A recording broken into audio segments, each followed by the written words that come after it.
आप देख रहे हैं ललितपुर BS जनाचार, मैं विकास सोनी। हम आपको बता दें कि मुख्यमंत्री और उच्च न्यायालय के मुख्य न्यायाधीशों के सम्मेलन के उद्घाटन के समय प्रधानमंत्री नरेंद्र मोदी जी ने कहा है कि सुप्रीम कोर्ट और हाई कोर्ट में अंग्रेजी में कार्रवाई व आदेश में आम जनता समझ नहीं पाती है, तो जो आदेश जो जारी किए जाते हैं वो हिंदी में हो या स्थानीय भाषा में हो, तो क्या है यह। और उनका ये भी कहना है जो रहनी चाहिए, जो ऑर्डर जारी होता है वो जनता की भाषा में होनी चाहिए, न्याय जनता से जुड़ा होना चाहिए, न्याय सुलभ, त्वरित और सबके लिए होना चाहिए। अब हमारे साथ हैं एडवोकेट वैभव जैन जी, उनसे हम आमना सामना करते हैं और जानते हैं क्या अगर हिंदी में कन्वर्ट होगा तो इसका क्या प्रभाव पड़ेगा। हमारे साथ नमस्कार, आपका स्वागत है ललितपुर BS जन आशीर्वाद में। पहले तो हम विकास जी आपको शुभकामनाएं देते हैं कि आपका चैनल जो है ललितपुर के लिए बहुत उपयोगी होता जा रहा है। धन्यवाद। क्या कहना चाहेंगे, प्रधानमंत्री ने कहा है कि उसे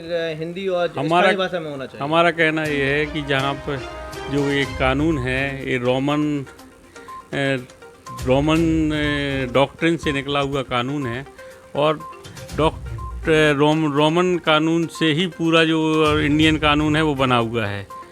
और हिंदी जो है एक विस्तृत भाषा है, परंतु इसमें अभी भी बहुत सारी कमियां हैं, क्योंकि एक शब्द से कई अर्थ निकाले जाते हैं, जिससे उसमें एक रूपता नहीं रहती है, जिस कारण से उसका हमको यदि हिंदी में भी है तो भी हमको इंग्लिश का वर्जन उसको देखना पड़ता है, जिस कारण से ये जो प्रधानमंत्री कहते हैं कि हिंदी और स्थानीय भाषा बहुत अच्छी चीज़ है और होना भी चाहिए, परंतु हमारा कहना ये है कि साथ में उसका इंग्लिश वर्जन भी साथ में रखना चाहिए, जिससे कि वो एक रूपता बनी रहे उस जजमेंट की। यानी आपका कहने का जो मतलब है स्थानीय भाषा में भी होना चाहिए और साथ में बगल में इंग्लिश में कन्वर्ट होना चाहिए, ऐसा?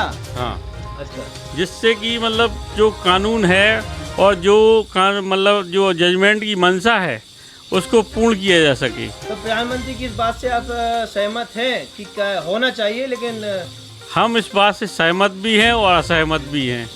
सहमत इस रूप में है कि चूँकि ये जो यहाँ की जो स्थानीय लोग होते हैं वो अपने जजमेंट का मर्म नहीं समझ पाते हैं, क्योंकि इंग्लिश जो है एक इंटरनेशनल लैंग्वेज है और उसको अंतर्राष्ट्रीय मान्यता प्राप्त है, और यदि हम अपना जो जजमेंट है उसको इंग्लिश में भी रखें और हिंदी में भी रखें तो उससे जो अनेकार्थता है वो उसकी वो समाप्त हो जाएगी और एक अर्थता बनी रहेगी। और यदि हमको कोई इंटरप्रिटेशन उसका निकालना है तो हम उसको आसानी से निकाल सकेंगे।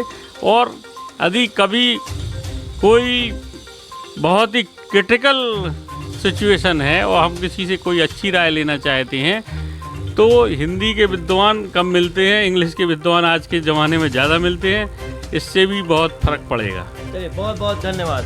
ये हमारे साथ थे वैभव जी, जिनसे हमने आपको अपना सामना कराया। हम आपको बता दें इनका सिर्फ कहना जरूर है कि स्थानीय भाषा में होना चाहिए, साथ इंग्लिश का भी भाषा का उपयोग होना चाहिए। ऐसे ही हम चर्चित व्यक्तियों से आपको आमना सामना करते रहेंगे। आप हमारे साथ बने रहिए। धन्यवाद।